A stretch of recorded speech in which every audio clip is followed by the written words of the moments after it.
श्री राजपूत करनी सेना। मैं बात करना चाहूंगा, जब भारत को सोने की चिड़िया बोला जाता था वो राजपूत काल में ही बोला जाता था। राजपूत काल के बाद फिर मुगल काल, ब्रिटिश काल, भारत की आजादी तक राजपूतों ने अपने सिर कटाए। सिर इस मिट्टी तक के लिए नहीं, सिर उन्होंने गाय तक के लिए अपने कटा चुके हैं।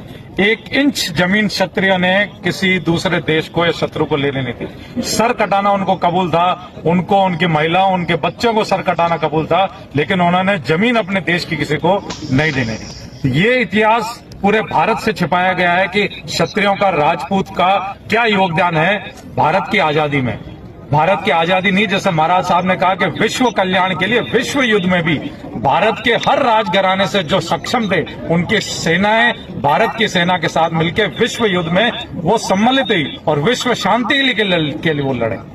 और उसके बाद क्षत्रियों को मिला क्या? क्षत्रियों को आरएस का आरक्षण मिल गया, उनके खिलाफ एट्रोसिटी एक्ट मिल गया, उनके खिलाफ मिट्टी ले ली, और भारत की जो जमीन, जो राजघरानों ने भारत निर्माण के लिए जो जमीनें थी, कितने लाखों हेक्टेयर जमीनें, जो 40 लाख हेक्टेयर जमीन थी, बहुत सारे उन्होंने शिक्षा हॉस्पिटल बनवाए, यूनिवर्सिटी बनाए, उन्होंने गोचर में जमीनें दी है, वो जमीनें सब गायब हो चुकी है, गोचर पे सबका कब्जा हो चुका है। तो ये काम रह गया क्या इस सरकार का कि जिस जमीन के लिए हमने सर कटाए, जिस भारत को हमने सोने की चिड़िया बना के छोड़ा था, आप उसी सरकार ने आज उसको तंदूरी चिकन बना के छोड़ चुका है। पंख नोच चुके हैं, उसको तंदूर में भट्टी में डाल के छोड़ चुका है, जो मन चाहे उसको नोच के खा सकता है।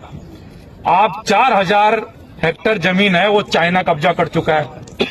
आपके मेजर शैतान सिंह की मूर्ति लगी हुई थी लद्दाख में, उनका स्मारक बनाया था कारगिल युद्ध में, वो जो स्मारक जिस जमीन पे बना था वो जमीन भी चाइना के पास जा चुकी है। जिस टाइम स्मारक बना वो जमीन भारत में थी, आज वो जमीन जा चुकी है चाइना के पास।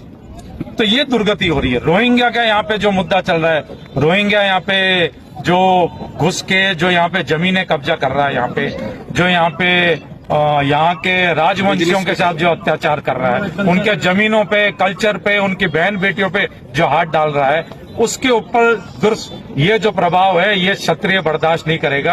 और क्षत्रिय पूरा भारत का एक होकर दिखाएगा कि कूच बिहार के साथ है, और कूच बिहार का राजवंशी दिखाएगा कि भारत के साथ है, और भारत के राष्ट्र के साथ अन्याय नहीं होने देंगे।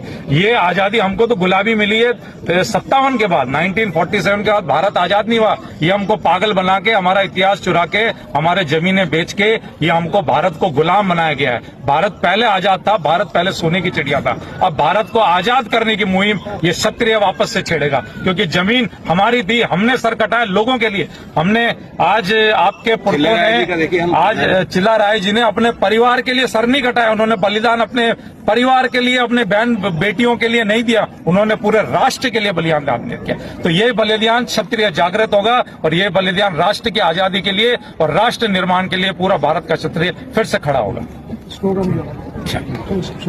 माँ भवानी की जय, माँ भवानी की जय, शिव चंडी की जय, शिव चंडी की जय, जय राजपुताना, जय क्षत्रिय धर्म, जय शिव चंडी, जय माँ भवानी, जय विश्ववीर चिल्ला राय, विश्ववीर चिल्ला राय, महाराज अनंत राय, कूच बिहार की।